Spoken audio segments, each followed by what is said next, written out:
Hey yo everyone, I just finished Clair Obscur Expedition 33 and wow, it was freaking incredible, man. The combat system was innovative and engaging, the voice acting was tremendous, the music is heavenly, and the visuals were some of the best I've seen this generation.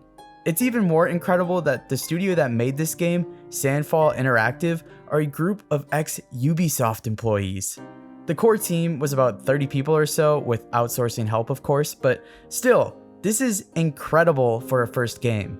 Now, on the other side of the aisle, Build a Rocket Boy, a studio made up of former Rockstar North president Leslie Benzies and other former Rockstar devs, released their first game to, not as much success. So today, I want to compare these two games and talk a little bit about their development. They're clearly two sides of the same coin here, but I think there's more to talk about than just their reception. If you enjoy the video, don't forget to leave a like and subscribe. We're going for 1,000 subs. Alright, let's get it. Alrighty, so let's try to be positive and talk about Clair Obscur first. At this point, I'm sure most of you are familiar with this single-player fantasy RPG as it's kind of taken over the gaming community by storm. Apparently, in its first month after its April 2025 release, the game had sold over 3.3 million copies, and that doesn't even include the Game Pass numbers, which is where I played it. If you're not familiar with the game, it takes place in this alternate fantasy world where every year a giant figure named the Paintress will paint a number on a massive monument. She started with the number 100 and everyone of that age perished. This has continued for 67 years, with each year people aged with that corresponding number dying, which brings us to Expedition 33. It's essentially a group of 32-year-olds and younger who realize that they have less than a year left before their number is called, so they, just like the other expeditions before them, go on a treacherous journey to defeat the Paintress and stop her from eradicating their entire society. It's incredible, with a lot of great emotional moments, and of course, the gameplay is also just amazing. Anyway, development started in this game when Guillaume Broche, an employee of Ubisoft, had an idea based on one of his favorite video game franchises, Final Fantasy. He wanted to take the turn-based RPG mechanics from that classic series and find a way to modernize it. Broche believed that a lot of AAA developers left this genre behind, and he's kinda right. So Broche reached out to some colleagues as well as a posting on Reddit, and bam! He had a demo that proved his game could work. With this proof of concept, Broche left Ubisoft and formed his own studio, Sandfall Interactive, with funding he got from Kepler Interactive after sharing the demo. The studio consisted of about 30 developers, with almost half of them coming from Ubisoft with Broche. This game was clearly being built on pure passion and innovation because the development took some crazy deviations from the norm. Like, for example, Lorien Tester, the magician behind the game's legendary soundtrack, was hired based on stuff he was posting on SoundCloud of all places. Sandfall Interactive was clearly not your typical run-of-the-mill AA studio, and that big bet paid off for them. The funding from Kepler Interactive allowed them to fully realize Broche's vision. They even got some A-list talent for voice actors, including Andy Serkis, Ben Starr, and Charlie Cox. With diligence and hard work, Sandfall Interactive had truly crafted a masterpiece. Seriously, don't be shocked if Expedition 33 wins Game of the Year. It's so successful that they even announced a live-action movie adaptation.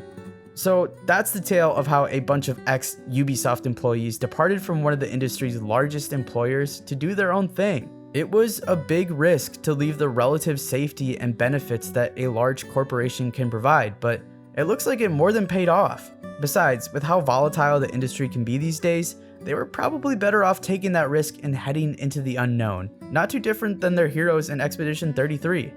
But, as Mind's Eye has recently reminded us, just because you have some proven vets developing a game does not mean it will be a slam dunk. Leslie Benzies, a former executive at Rockstar, left the company back in 2016 and formed his own studio named Build a Rocket Boy. Similar to Sandfall Interactive, a bunch of Rockstar employees left with Benzies to form this new company. With Benzies' reputation, the studio was able to secure funding for their first big title, Mind's Eye. Look, I didn't play this game, so I'm not going to be an expert on it, but based on what I've seen from the poor suckers that did end up purchasing the game, ooh, sounds like I dodged a bullet. Anyway, Mind's Eye was supposed to be a sort of proof of concept for Benzie's other major game in development, Everywhere, which was announced back in 2020. Everywhere is supposed to be this kind of free-to-play games as a service platform where players can create their own games within the engine, kind of similar to a Roblox or Fortnite. But after the disastrous launch of Mind's Eye, I'm not so certain that this will still happen.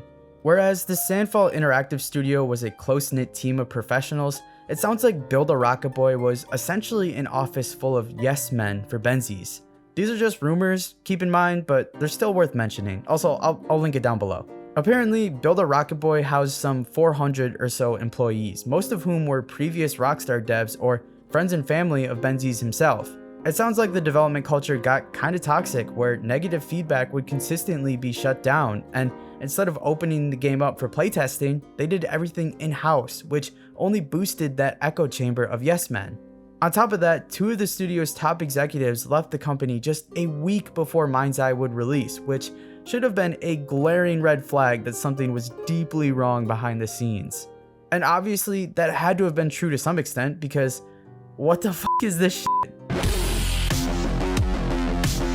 Now, I'm not gonna say this is all Leslie Benzie's fault, I'm sure it's not, but he will almost certainly be blamed the most. After all, this is his studio, his devs, and his ideas. He directed it. Plus, with the speculation of how he left Rockstar back in 2016, which is a topic for its own dedicated video, it's not unreasonable to assume that Benzies is the one responsible for this mess. He has a legendary reputation, don't get me wrong. The Grand Theft Auto franchise would not be where it's at today if not for his contributions, but it's also kind of clear that there must have been a reason why Rockstar was so willing to part ways with him. This whole mess just feels like a guy who feels as if he was slighted by his former employer and wanted to get payback. You can almost sense that feeling just by looking at Mind's Eye's gameplay. But unfortunately, that payback resulted in a shit ton of money being lost and a bunch of people potentially being out of a job. Which, oddly enough, brings me back to Sandfall Interactive and Expedition 33. Broch's goal was never to stick it to Ubisoft. He wanted to create the game that he envisioned.